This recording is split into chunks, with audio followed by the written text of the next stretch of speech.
Taste the Daily. Kovai மாவட்டம் செட்டிப்பாளையத்தில் பேரூராட்சி அதிகாரிகளின் துணையோடு திமுக பிரமுகர் முறைகேடாக இலவச வீட்டுமனை பெற்றுள்ளதாக குற்றச்சாட்டு எழுந்துள்ளது. திமுகவைச் சேர்ந்த கல்பனா ராமசாமி என்பவர் தனக்கு இருக்கும் சொந்த வீட்டை மறைத்து முறைகேடாக இலவச வீட்டுமனை பட்டா பெற்ற இடத்தில் வீடு கட்டி குடியிருப்பதாக கடந்த 15 ஆண்டுகளாக சொத்து வரி கட்டி மோசடியில் ஈடுபட்டுள்ளார்.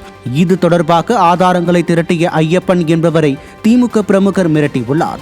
ஸ்டாலின் அரசின் ஒட்டுமொத்த நிர்வாகமும் முறைகேட்டில் திளைத்து வருவதாக பொதுமக்கள் குற்றம் சாட்டினர்.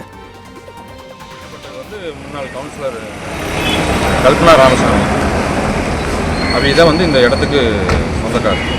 அப்படிதான் எங்கள்கிட்ட ரெக்கார்டில் இருக்குதுங்க. இப்போ வரைக்கும் அவை பேரில் தான் இருக்குது. இந்த முறைகேடை நான் ஆன்லைனில் பதிவிட்டினாட்டி என் மேலே கேஸ் கொடுத்து இப்போ எப்போயாவது சிஎஸ்ஆர் காப்பி கேட்டால் எஸ்ஐ என்னங்கிறாருன்னா நீங்கள் ஆர்டிஐயில் போட்டு வாங்கி.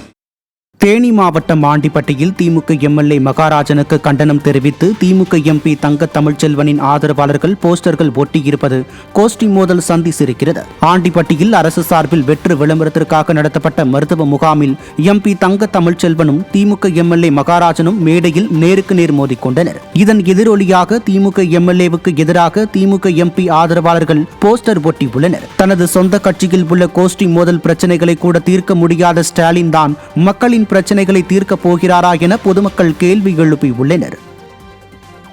திருப்பூர் மாவட்டம் ஊத்துக்குளி அருகே பேரூர் பகுதியின் திமுக பொறுப்பாளராக மாற்றுக் கட்சியில் இருந்து வந்த ஈஸ்வரமூர்த்தி என்பவருக்கு பொறுப்பு வழங்கியதற்கு எதிர்ப்பு தெரிவித்து தங்களது பொறுப்புகளில் இருந்து விலகுவதாக கட்சி நிர்வாகிகள் அறிவித்தனர். முன்னதாக நிர்வாகிகள் அனைவரும் ரமேஷ்குமார் என்பவரை நியமிக்க வலியுறுத்தியுள்ளனர். குடும்ப கட்சியாக மாறிவிட்ட திமுக கட்சிக்காக உழைத்தவர்களை மதிப்பதில்லை என குற்றச்சாட்டு எழுந்துள்ளது.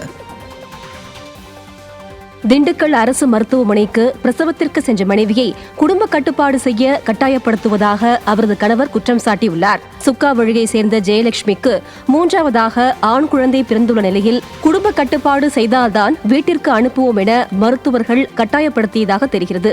விடியா அரசின் சுகாதாரத்துறையின் அறிவுறுத்தலின்படி இதுபோன்ற அடாவடி நடைபெறுகிறதா என மக்கள் கேள்வி எழுப்புகின்றனர். தருமபுரி அருகே பேருந்தில் பெண்களை புகைப்படம் எடுத்து ஆபாசமாக பேசிய போதை ஆசாமிக்கு பொதுமக்கள் தர்ம அடி கொடுத்தனர். இலக்கியம்பட்டியை சேர்ந்த ராஜேந்திரன் என்பவர் பெண்ணாகரத்தில் கள்ளச்சந்தையில் மது வாங்கி குடித்துவிட்டு பேருந்தில் வீடு திரும்பிய போது இந்த செயலில் ஈடுபட்டுள்ளார். திமுக ஆட்சியில் சட்டவிரோத மது விற்பனை, பெண்களுக்கு பாதுகாப்பின்மை என தமிழ்நாடே சீர்குலைந்து உள்ளதாக மக்கள் குற்றம் சாட்டுகின்றனர். தனிநபர் விளம்பரத்திற்கு கோடிகள் செலவழிக்கும் நிர்வாகம் விவசாயியின் வேர்வையில் விளைந்த நெல் மூட்டைகளுக்கு ஒரு ஓலை குடிசையை கூட அமைத்து தராத திறமையின்மையை வெளிப்படுத்துகிறது. கடலூர் மாவட்டம் ஸ்ரீமுஷ்ணம் அருகே வள்ளியம் கிராம அரசு நேரடி கொள்முதல் நிலையத்தில் ஆயிரக்கணக்கான நெல் மூட்டைகள் மழையில் நனைந்து நாசமாகின்றன.